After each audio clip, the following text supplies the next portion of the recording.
Talkies. ప్రస్తుతం చూసుకున్నట్లయితే కొన్ని రోజులు కొన్ని నెలల నుంచి కూడా స్టార్ హీరోయిన్ త్రిష ఏదో ఒక న్యూస్ తోటి వార్తల్లో నిలుస్తున్నారు. మరి ఇటువంటి నేపథ్యంలోనే ఒక క్రేజీ ప్రాజెక్ట్ నుంచి త్రిష తప్పుకోబోతున్నట్లు కూడా సమాచారం వినిపిస్తుంది. ఇంతకీ ఏంటంటే అటు రజనీకాంత్ అదే విధంగా కమల్ హాసన్ ఇద్దరు కూడా కలిసి ఏదైతే మల్టీ స్టారర్ మూవీ చేస్తున్నారో ఆ మల్టీ స్టారర్ మూవీలో త్రిషను కథానాయికగా ఎంపిక చేసుకుని ఏకంగా ఆమెకి 12 కోట్ల రూపాయలటువంటి రెమ్యునరేషన్ కూడా ఆఫర్ చేశారట.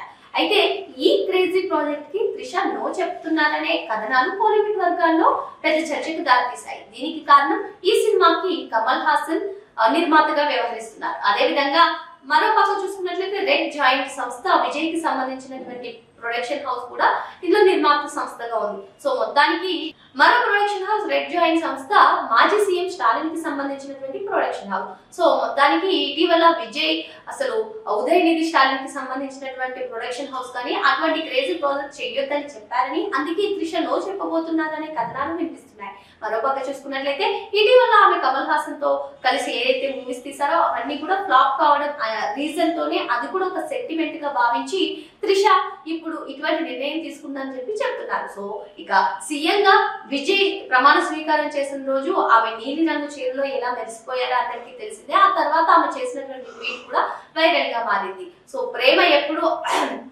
ఆనందాన్ని ఇస్తుంది, ఎప్పుడు గుర్తుంటుంది అంటూ ఆమె చేసినటువంటి ట్వీట్ విజయ్ గురించి అని కూడా చాలా మంది చెప్పారు. ఏదేమైనప్పటికీ అటు రాజకీయాల్లో ముఖ్యమంత్రిగా టీవీకి అధినేత విజయ్ తనదైన శైలిలో పరిపాలిస్తున్నటువంటి నేపథ్యం మరి ఇటు త్రిష కూడా అటు స్టాలిన్ కి సంబంధించినటువంటి నిర్మాత సంస్థలతో వర్క్ చేయొద్దన్నారని చెప్పారు. సో మరి ఎంత మేరకు కరెక్టో తెలియదు కానీ చాలా కథనాలు అయితే వినిపిస్తున్నాయి. సో మొత్తానికి మల్టీ స్టారర్ మూవీ నుంచి త్రిష అయితే తప్పుకోబోతున్నట్లు కథనాలు కోలీవుడ్ వర్గాల్లో కోడై కూస్తున్నాయని చెప్పుకోవచ్చు. మరో అంశంతో మళ్ళీ కలుద్దాం. Thank you.